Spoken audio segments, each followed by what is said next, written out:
Hi, everyone. Happy Wednesday. Welcome to my Wellness Wednesday talk, Spiritualism and the Mediumship Path. Hi, guys. My name is Uma. I am a professional psychic medium and mentor. I am also the CEO of the Lotus and the Light Metaphysical Center, located in Northern Virginia. And I am the Amazon best-selling author of Chronicles of a Spirit Walker. I have had over 4 decades of mediumship experience, and I am very excited to share the knowledge I have received over the past 40 years, both personal and professional, in the field of mediumship, as also it relates and ties to spiritualism.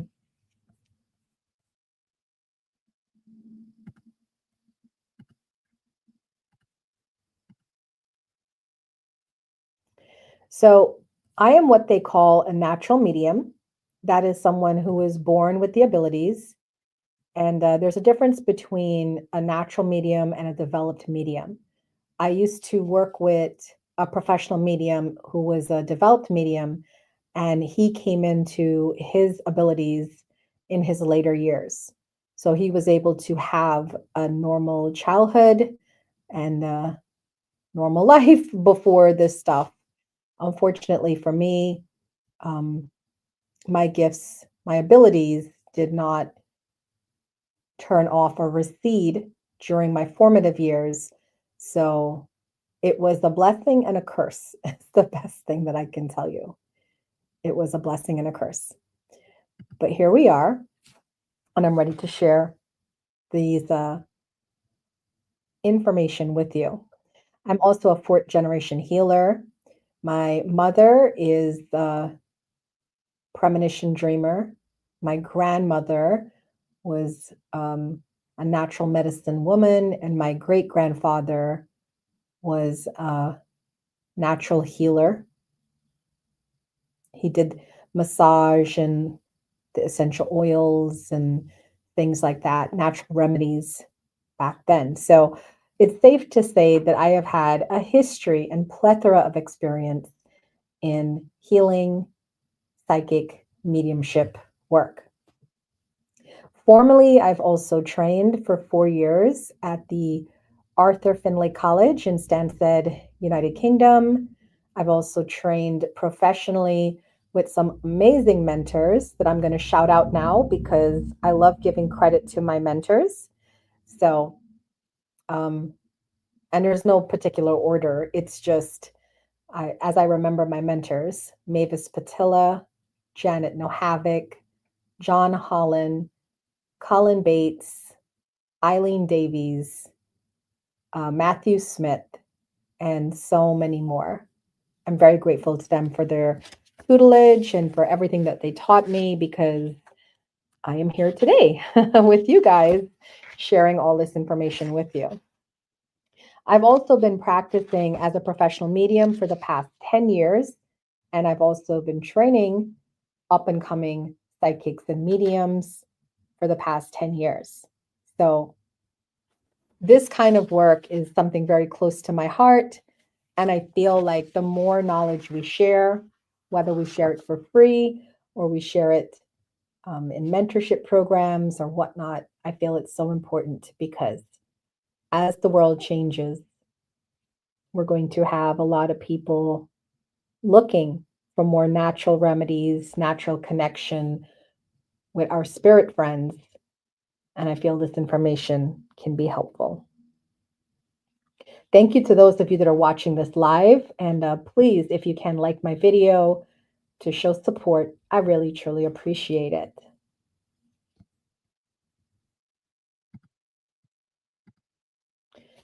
So, lesson number one we're going to talk about today is understanding spiritualism. And hi, Michael. Thank you for tuning in. I will take questions in a second. I just wanted to get some of this work that I have down presented. So, we're going to talk a little bit about spiritualism. Spiritualism is not just a religion, it's also a science and philosophy.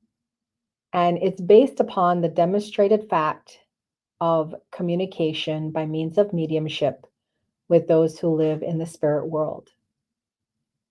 So it's like a three-pronged effect. It's not a religion, it's a religion, a science, and a philosophy. Spiritualism is a science because it investigates, analyzes, and classifies facts and manifestations demonstrated from the spirit side of life. We we have checks and balances when you are a professional evidential medium. We don't just go right into giving someone a message, right? We want to show proof of life, the continuity of life beyond death. So we will give you facts that you can validate.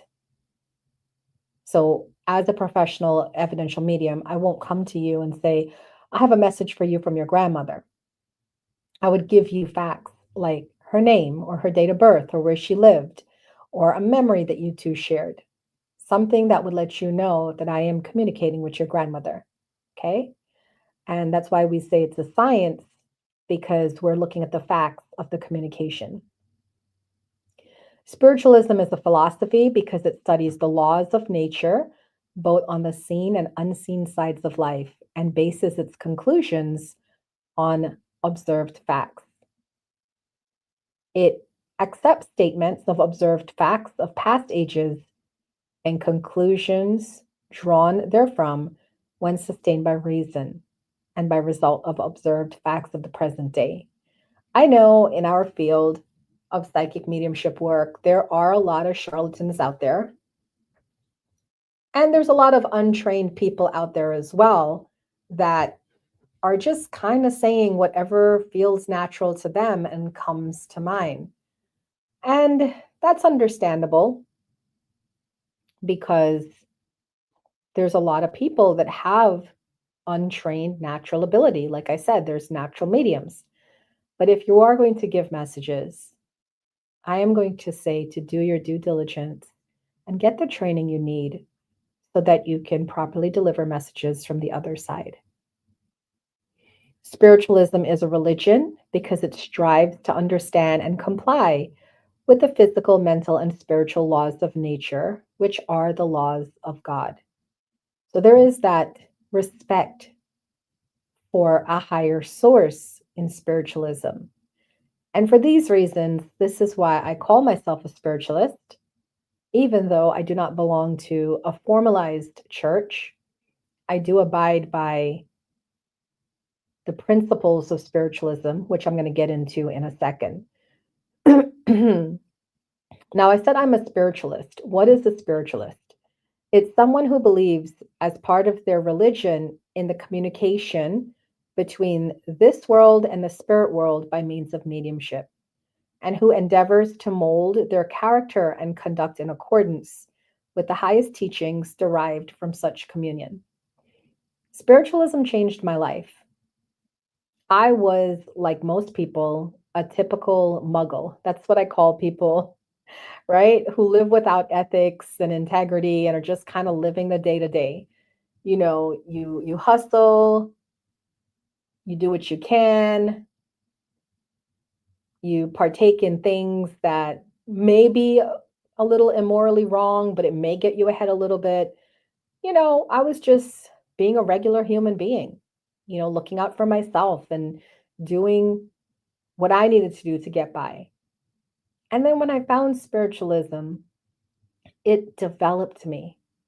Even though I went into spiritualism to communicate with spirit guides and loved ones on the other side because I noticed it was a natural ability in me, I never expected it to change me as a person, but it did. And I noticed that it made a lot of things seem insignificant, like becoming popular or famous or wanting to become really rich. All of those things faded away from me. And I started to really want to be a better person, take care of people, honor nature, enjoy my solitude. I did a complete 180 and had to change my life as a result because a lot of people didn't really want to hang out with me anymore when I became a bit boring in my eyes, right? So, there are 9 principles that we operate by in spiritualism that I'm going to share with you now because you never know. There might be some people who are listening and you guys might be interested and fascinated by all of this. And to you, I say kudos. Let's get into it. Now, the first thing about the principles is that I have to say spiritualism has no creed nor dogma, but does have a set of principles or laws received from the spirit world by means of mediumship. 9 in number, which gives us a tangible basis or foundation upon which to base our belief. In October 1899, the first 6 principles were received. In October 1909, 2 more were added. And in June 1946, the 9th one was received. I'm going to drop in the comments for those of you that are watching live where I'm getting all of this factual information from. There is a small book. It is called How to Unfold Your Mediumship, okay, by Reverend Simon Caudulo. I like to give credit where credit is due. It's a small publication from Lilydale, New York, that I also teach classes at. So I wanted to just shout that out. So the first principle of spiritualism is we believe in infinite intelligence. This principle deals with God. We do not believe in a personal God, but in a principle of universal love and wisdom. Infinite intelligence, or God, is the creator of all life, both animate and inanimate. Man being God's highest type of creation, having reason and will. I don't believe that God has a particular form. And so I believe more that this Godhead, this God form is energy. And I know that may rub some people the wrong way, and I respect that. We all have our different beliefs. But in all the years of my training and understanding of things, in all that I've seen, in all that I've experienced, there's 2 things I walk away with. One, there is a higher power, something that we all came from. And 2, it is so magnanimous that we, with our small brains, cannot comprehend it.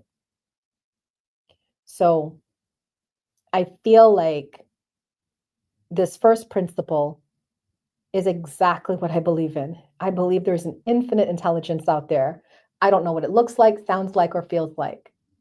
No, that's not true. I know what it feels like. But I don't know what it looks like or sounds like. But I know it's there. Infinite love knows no wrong.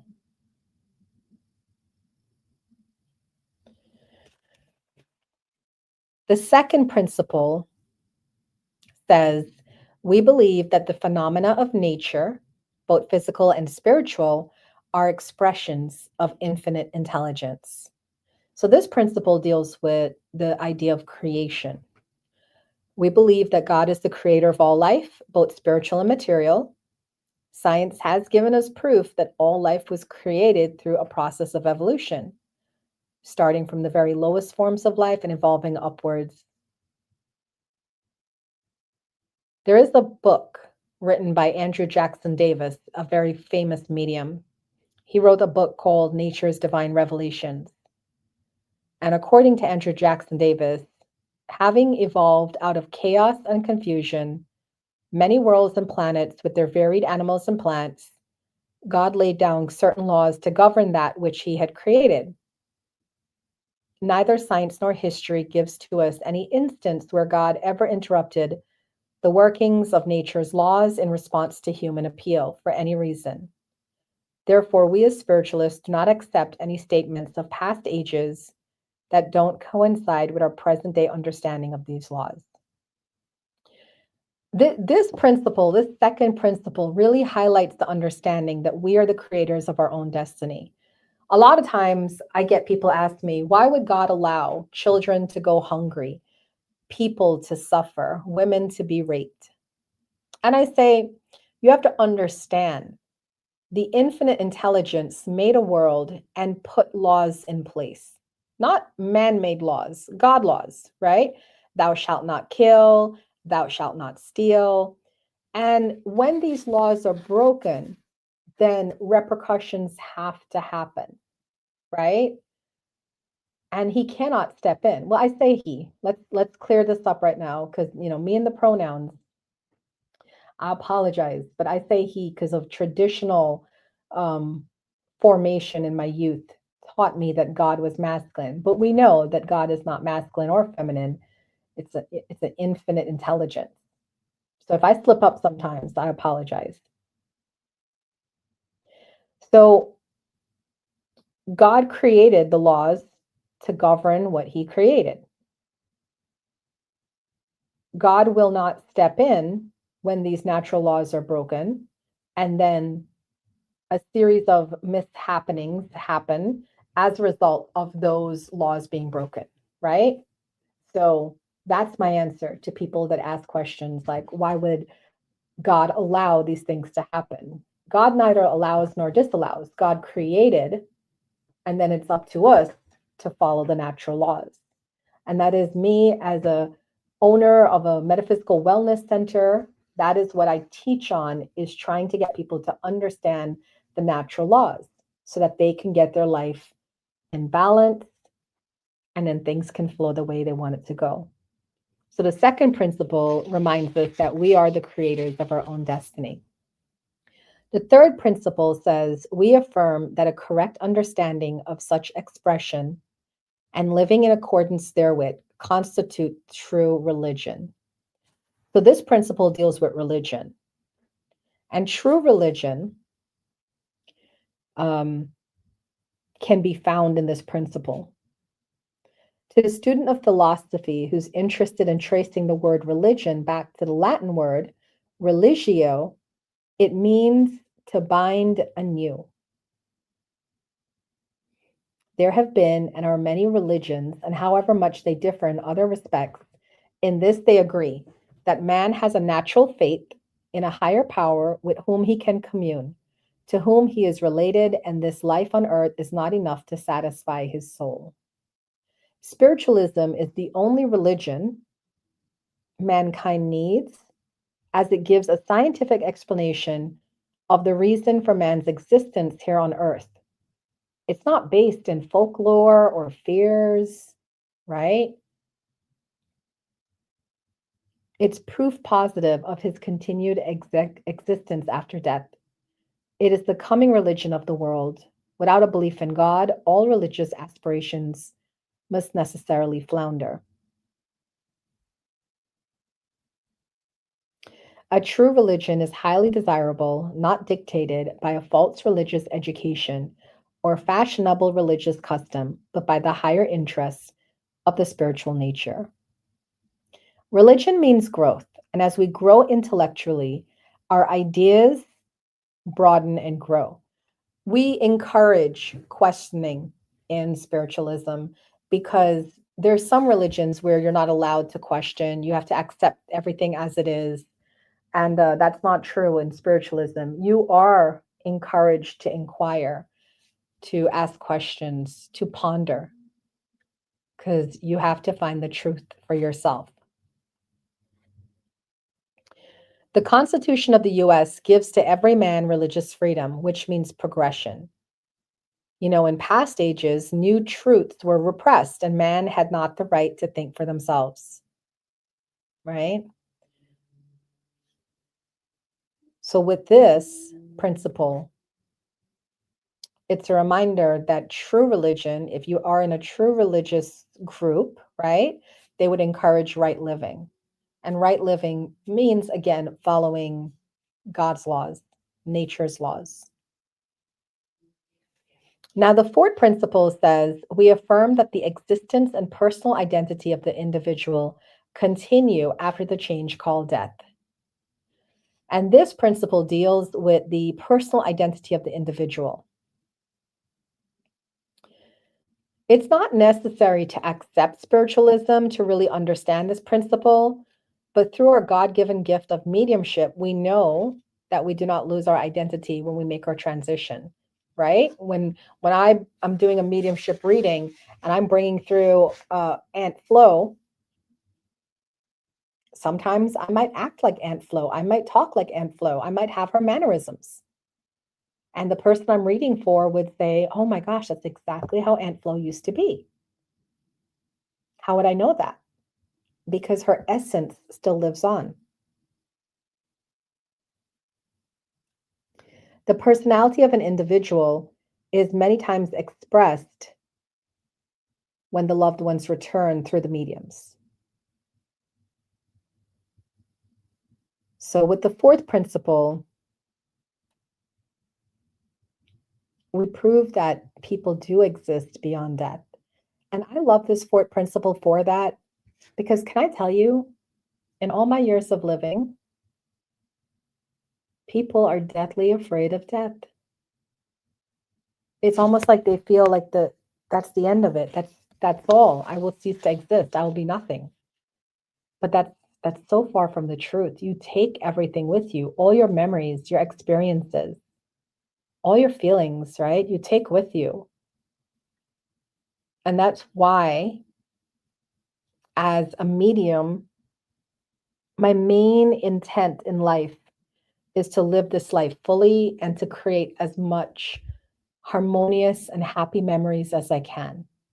So I can take that with me. Okay. The fifth principle says we affirm that communication with the so-called dead is a fact scientifically proven by the phenomena of spiritualism. So this talks about communication, right? Through communication with our loved ones who have passed on into the world of spirit, we learn that there is no death, life is progression, and it's eternal. And I love this principle as with the principle number 4, because again, it's addressing the natural fear in everyone. No one wants to die. Everyone's afraid of death at some point. And I love these two principles because it lets people know it's just a natural part of life and there's so much more to come. So the fifth principle reminds you gently, kindly, and softly that life is eternal and life is progression. The sixth principle says we believe that the highest morality is contained in the golden rule, whatsoever ye would that others should do unto you, you do also unto them. It deals with the golden rule. And I have to say this, I have studied a lot of religions in my lifetime. I was actually born in the Hindu faith. My father was of Hindu descent, even though my father is an atheist. He doesn't believe in religion, but his family is of Hindu descent. My mother is of Muslim descent.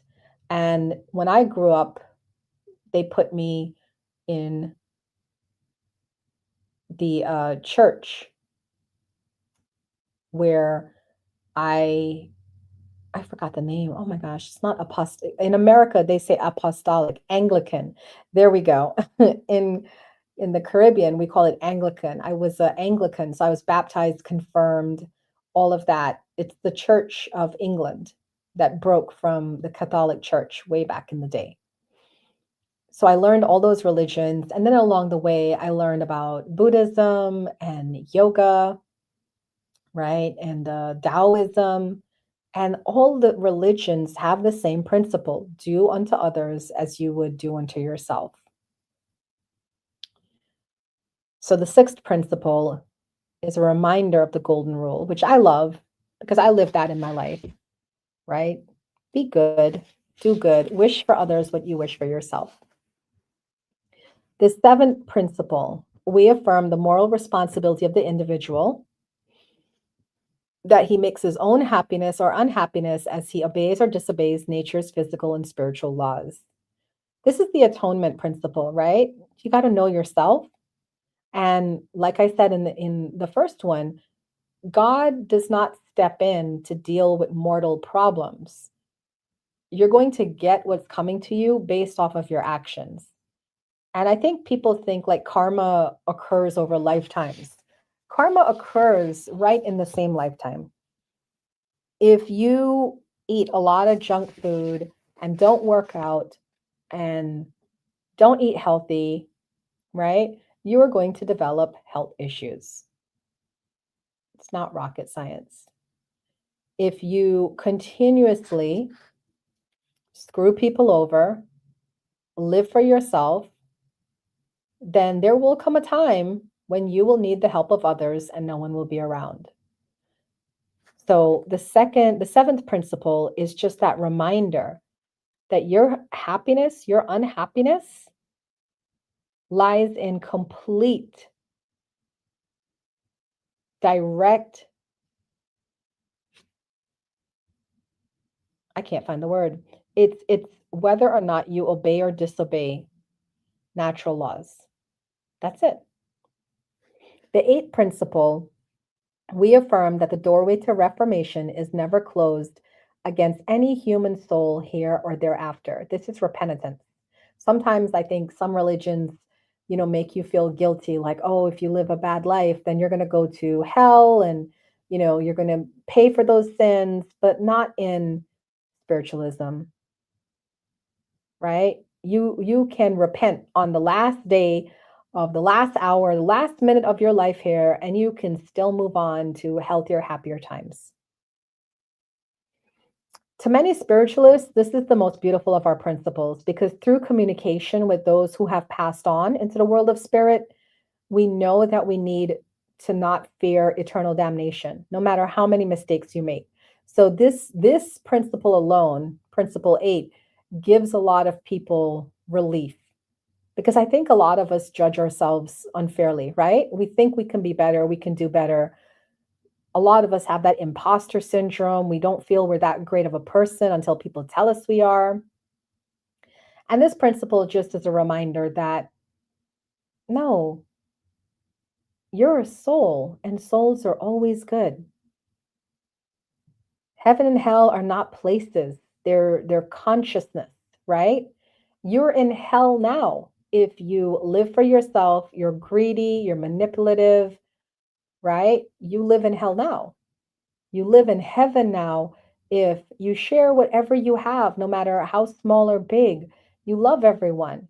You try to reach people, right?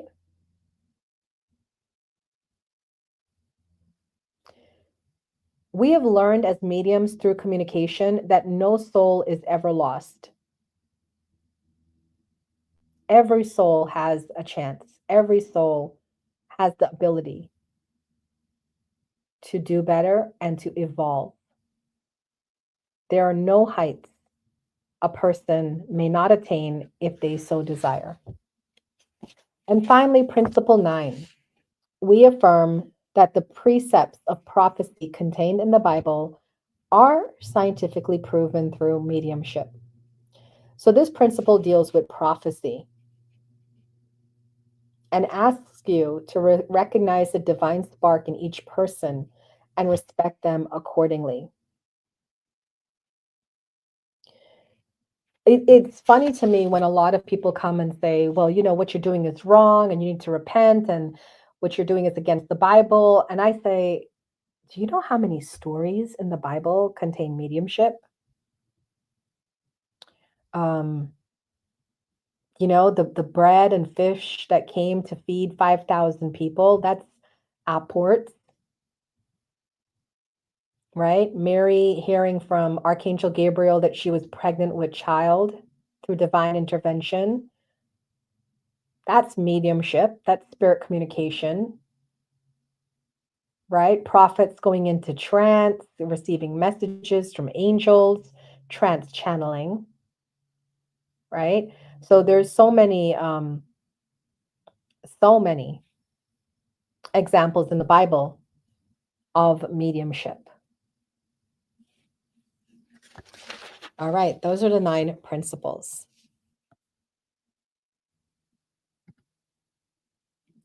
So now I wanted to turn a little bit to give you the history of spiritualism, and to let you know how this all came about.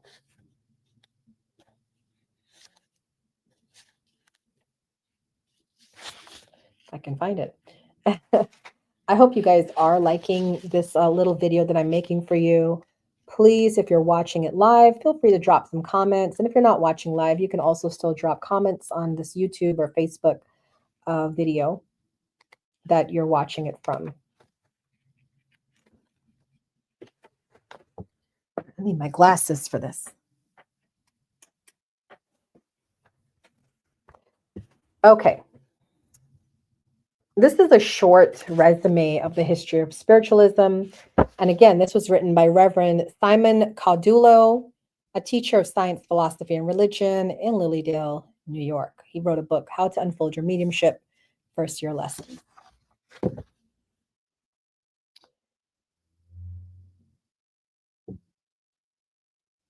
Jesus thought the same beautiful and practical thoughts that are expressed in our classrooms today. And had his thoughts not been distorted and misunderstood by many who have tried to teach them down through the ages, we as people would understand the laws of life much better than we do now. One of our earliest writers was Emanuel Swedenborg. He was a great medium born in Stockholm, Sweden, and he was born January 29, 1688, Aquarius, and passed into spirit life in 1772. He wrote many volumes which are more or less tinged with the views of his earlier Orthodox training. But he brought a lot of light and understanding to the religious world through his endeavors to prove the truth of spirit communication. In England and America, nearly 10 years after the death of Swedenborg, the church known as the Swedenborgian churches were founded by a group of his followers. Thomas Paine held many theories in harmony with spiritualism and said, "I believe in one God and hope for immortality of the soul after death." Andrew Jackson Davis is called a pioneer of modern spiritualism. He wrote Nature's Divine Revelations 2 years before the recorded birth of modern spiritualism. He is best known writer on spiritualism, and his theories form the basis of this philosophy. He was born in Blooming Grove, New York, August 11th, Leo, 1826. He had only a few weeks actual schooling and was only 20 years old when he wrote his first book, Nature's Divine Revelations. The publishers of this book say it had gone through 40 editions and today is very difficult to obtain. He wrote 33 other books on spiritualism during his life's work. Mr. Davis founded our Lyceum. In a vision of the spirit world, or as he called it, the Summerland, he saw children playing or being taught how to become better men and women, and this instilled in him the desire to start a similar school on the earth plane. Just side note, in one time I went to sleep and I went to Summerland. I didn't even know what it was, but I had the same visions that Andrew Jackson Davis saw. And I only found out years later about this place when I heard about his visitations to Summerland. So that I thought that was interesting. In Dodworth Hall, Broadway, New York City, January 25th, 1863, the first Lyceum was held. This branch of the spiritualist work has always been most constructive, and to the great seer belongs the credit of this foundation. The authentic birthday of modern spiritualism is actually March 31st, 1848, and is dated from the time the Fox sisters first heard the spirit taps in the home of their parents at Hydesville, New York. Margaret and Catherine Fox were the young mediums through which this phenomena was produced. The raps gave every evidence of an intelligence back of them and answered questions correctly by means of a series of raps corresponding to the letters of the alphabet. This manifestation was supposed to have been instigated by the spirit of an old tin peddler who was supposedly murdered and buried in the cellar of that same house. Upon digging in the cellar, the bones, hair, and teeth of a human being were found, and this seemed quite logically to substantiate the belief of foul play. The sisters traveled both here and abroad and gave many evidences of psychic phenomena. Their old home, where the raps were first produced, has been removed from Hydesville to Lilydale, New York, where it has been preserved for posterity.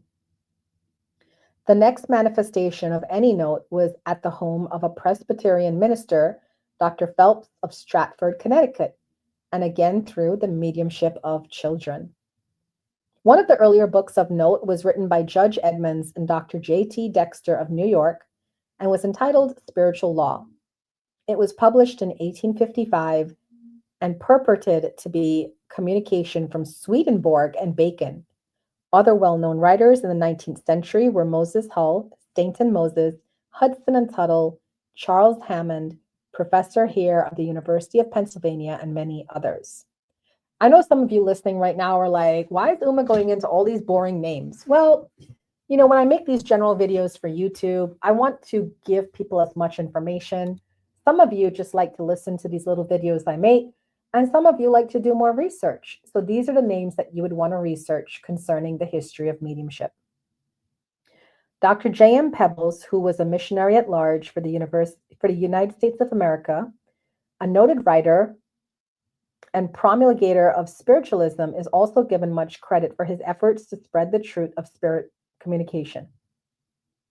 He passed out having lived just a few months less than 100 years of life.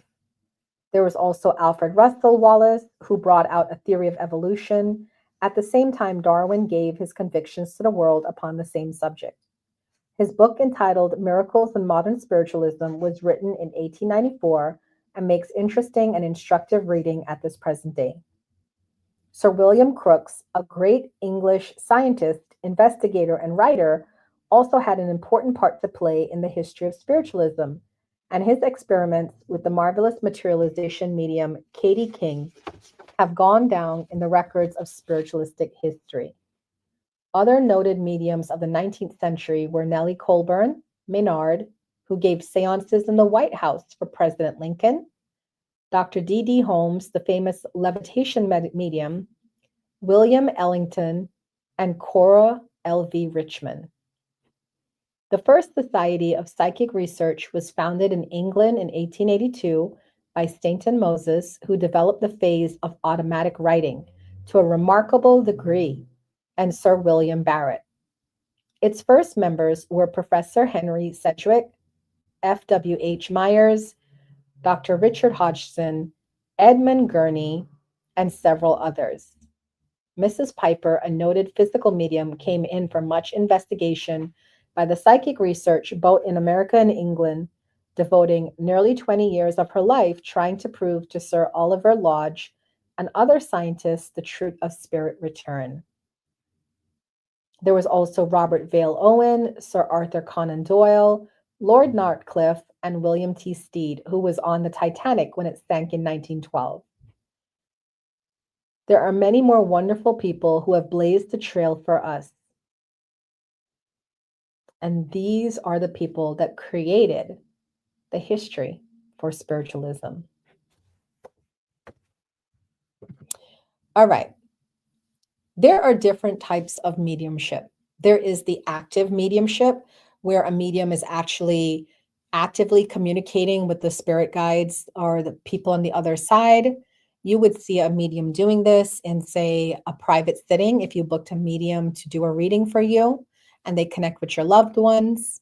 You would see a medium doing this on the platform, like John Holland, Teresa, what was her name? Teresa, the Long Island medium, right? My mentors, Janet Nohavik, Mavis Patilla, they also did platform mediumship, where they would speak to a room full of people and bring through certain people's loved ones for demonstration.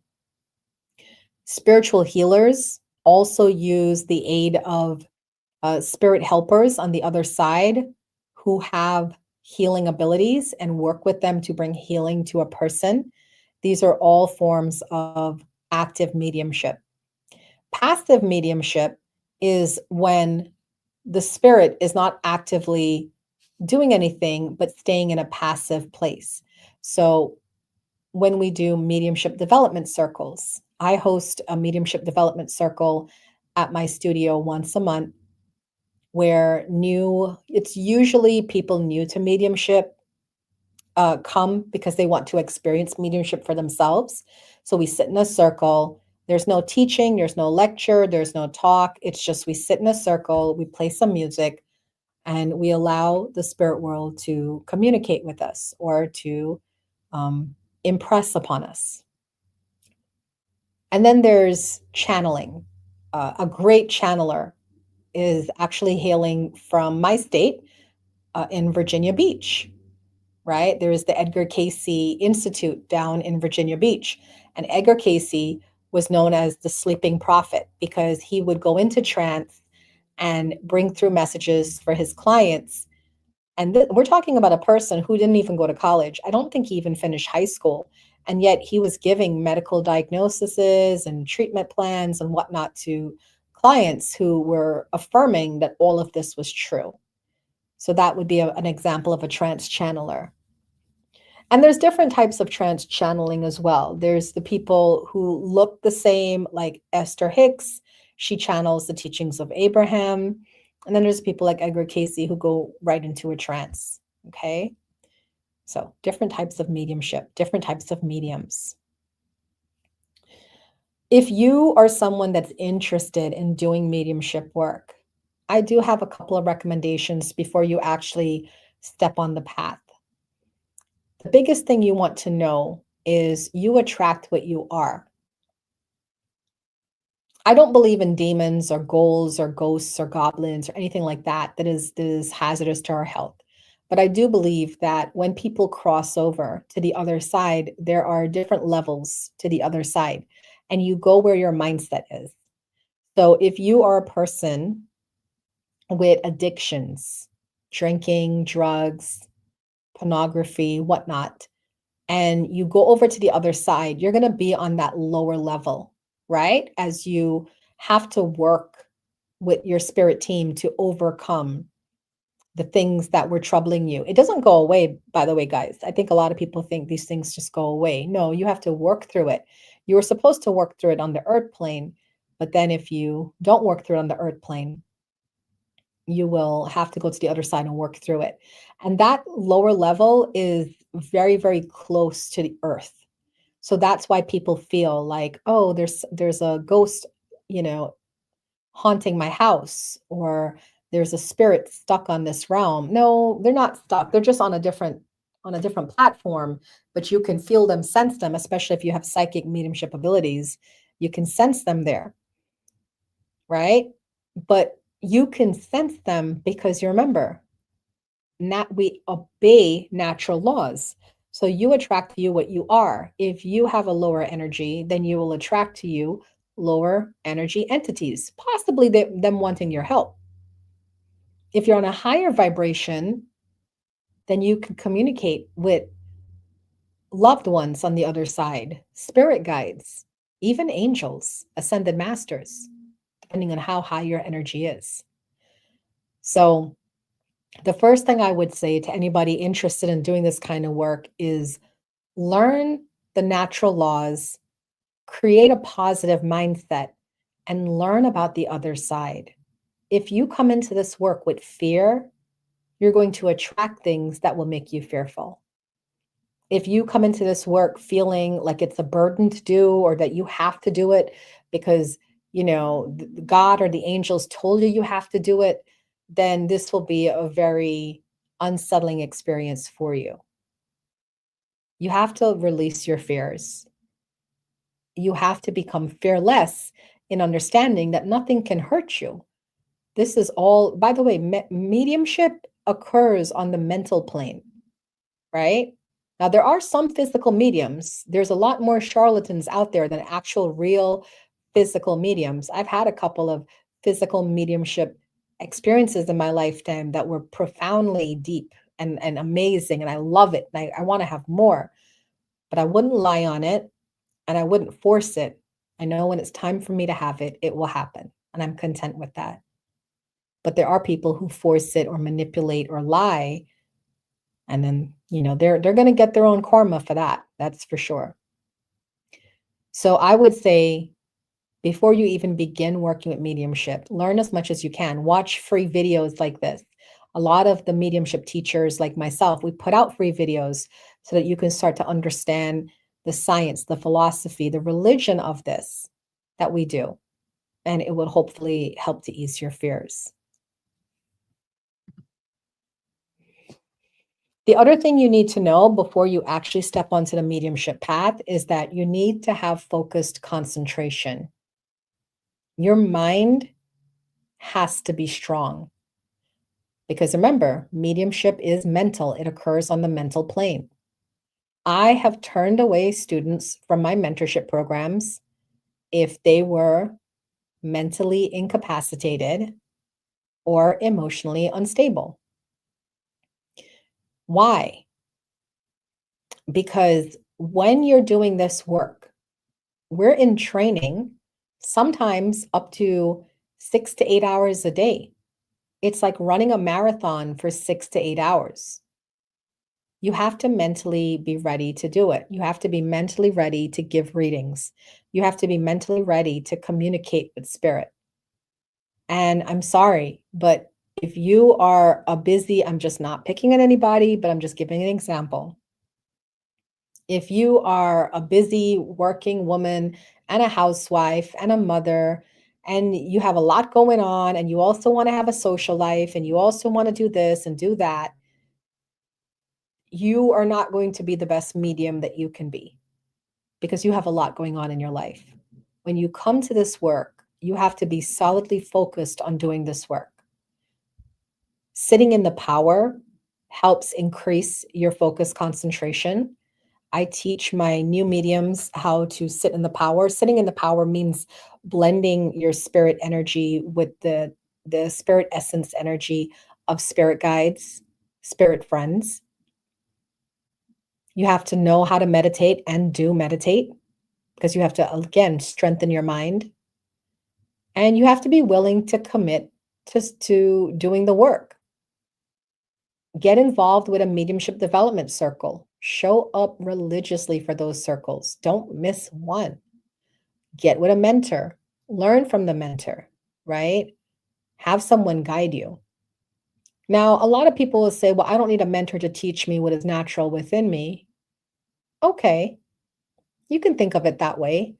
Or you can also think about it as, if I work with a mentor, they're going to take me places I can't go because I don't know where I can go with this. But a mentor does, because a mentor has done it and they are still doing it. So those are my explanations on how you can step onto this path for those of you that are interested.